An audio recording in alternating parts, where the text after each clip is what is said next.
شروع کر دیا تھا اور اس کی قیادت کی جانب سے واضح دیا جانے لگا تھا کہ انتخابی میدان میں ہم نہیں ہوں گے تو پھر دوسروں کے لیے بھی انتخابی میدان میں اترنا ناممکن بنا دیں گے۔ پی ٹی آئی کے بانی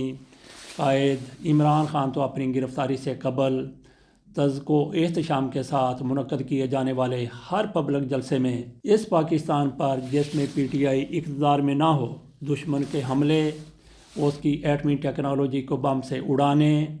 افواج پاکستان کے تقسیم ہونے اور پاکستان کی ترقی کا سفر رک جانے کی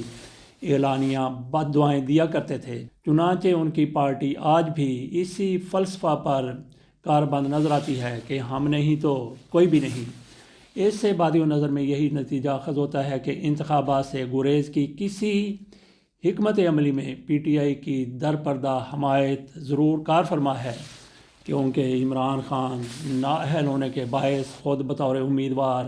انتخابی میدان میں اترنے کی فی الحال پوزیشن میں نہیں ہیں۔ چنانچہ وہ نہیں تو پھر دوسرے بھی کیوں؟ سعید آسی صاحب کہتے ہیں، یقیناً اس پس پردہ حکمت عملی کے تحت ہی پی ٹی آئی کے ایک وکیل نے آروز کے تقرر سے متعلق الیکشن کمیشن کی انتخابات کی جانب پیش رفت کو لاہور ہائی کورٹ میں چیلنج کیا، اور اسی حکمت عملی کے تحت ہائی کورٹ کے سنگل بینچ نے الیکشن کمیشن کو سنے بغیر اس سے آروز کا تقرر کرنے سے روک دیا، جس کے باعث سارا انتخابی عمل ہی رک گیا۔ چنانچہ سپریم کورٹ کو اس معاملے کا فوری اور سخت نوٹس لے کر لاہور ہائی کورٹ کے سنگل بینچ کا فیصلہ کالعدم قرار دینا پڑا، اور ساتھ ہی یہ دو ٹوک اعلان بھی کرنا پڑا کہ جمہوریت کو ڈی ریل کرنے کی کسی کو اجازت نہیں دی جائے گی۔ یہ تمام تر حقائق اور واقعات 8 فروری کے انتخابات سے گریز کی کسی حکمت عملی پر پی ٹی آئی کے اطمینان ہی کی عکاسی کرتے ہیں،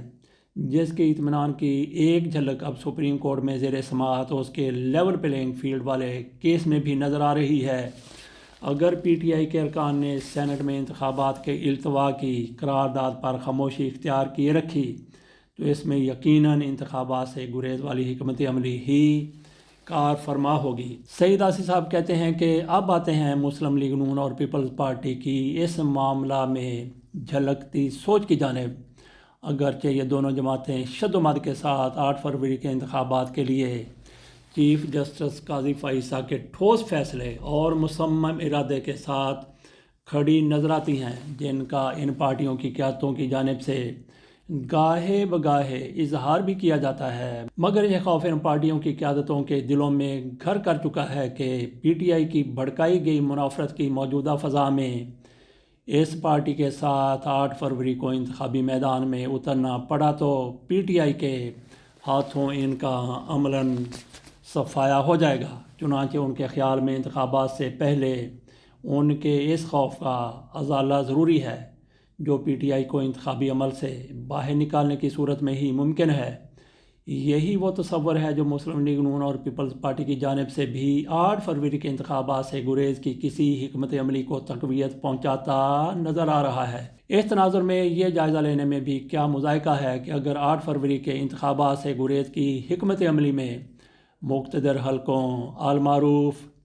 اسٹیبلشمنٹ کا بھی عمل دخل ہے تو اس کا پس منظر کیا ہو سکتا ہے؟ سعید آسی صاحب کہتے ہیں کہ اس کے لیے ہمیں ذہن پر بوجھ ڈال کر زیادہ سوچ بچار کرنے کی بھی قطعاً ضرورت نہیں ہے۔ ملکی ریاستی انتظامی اداروں کے ساتھ پی ٹی آئی اور اس کی قیادت کے کھلواڑ سے بآسانی نتیجہ اخذ کیا جا سکتا ہے کہ انتخابی میدان میں پی ٹی آئی کے لیے یہ ساری مشکلات کیوں پیدا ہوئی ہیں اور اسے انتخابی عمل سے نکالنے کی راہ ہموار کرنے کی کوشش کیوں کی جا رہی ہے۔ جس جماعت کی قیادت نے 9 مئی 2023 کو افواج پاکستان اور اس کے اداروں کی امارات اور قومی ہیروز کے مجسموں اور پھر پاکستان کے تشخص کے خلاف ادھم مچانے کے بعد بھی اپنی سوچ تبدیل نہ کی ہو، اور عمران خان صاحب جیل میں پڑے ہوئے بھی منہ پر ہاتھ پھیر کر یہ دھمکی دے رہے ہوں کہ مجھے جیل سے باہر آنے دو، سب پر دفعہ 6 لگاؤں گا، سب کو لٹکاؤں گا، تو جناب آپ ایسے لہجے، ایسے طرز تخاطب، ایسی سیاست اور مستقبل کی ایسی منصوبہ بندی کے اعلانیہ اظہار کے ساتھ آپ نے پیدا کردہ ان سارے مخالفین سے کس برتے پر یہ توقع کر سکتے ہیں کہ انتخابی میدان میں آپ پر پھول برسا کر آپ کا ریڈ کارپیٹڈ استقبال کیا جائے گا، پھر آپ کو انتخابی میدان سے دور رکھنے کی ہی کوئی حکمت عملی طے ہوگی جو 8 فروری کے انتخابات کی تمام تر یقین دہانیوں کے باوجود کسی نہ کسی حوالے سے اور کسی نہ کسی سطح پر اپنی موجودگی کا احساس دلا رہی ہے۔ ہمارے محض آنکھیں بند کر کے چشم تصور سے دیکھنے سے تو حقیقت نہیں چھپائی جا سکتی، اور حقیقت یہی ہے کہ 8 فروری کے انتخابات کا انعقاد انتخابی سیاسی میدان میں پی ٹی آئی کے بانی قائد کی مکمل عدم موجودگی سے ہی یقینی ہوگا۔ اس کے لیے مولانا فضل الرحمان کے بالاسرار تقاضے، سینٹ کی قرارداد اور گورنر خیبر پی کے کی جانب سے سینٹ کی اس قرارداد کو روب عمل لانے کا تقاضا آپ انتخابات کے التوا کی کسی حکمت عملی کی ایک جھلک ہی سمجھ لیں۔ شاید اب نیک نگاہوں کو پردہ اٹھنے کے انتظار کی زحمت بھی اٹھانی پڑے۔ سعید آسی صاحب آخری فقرے میں لکھتے ہیں، کیونکہ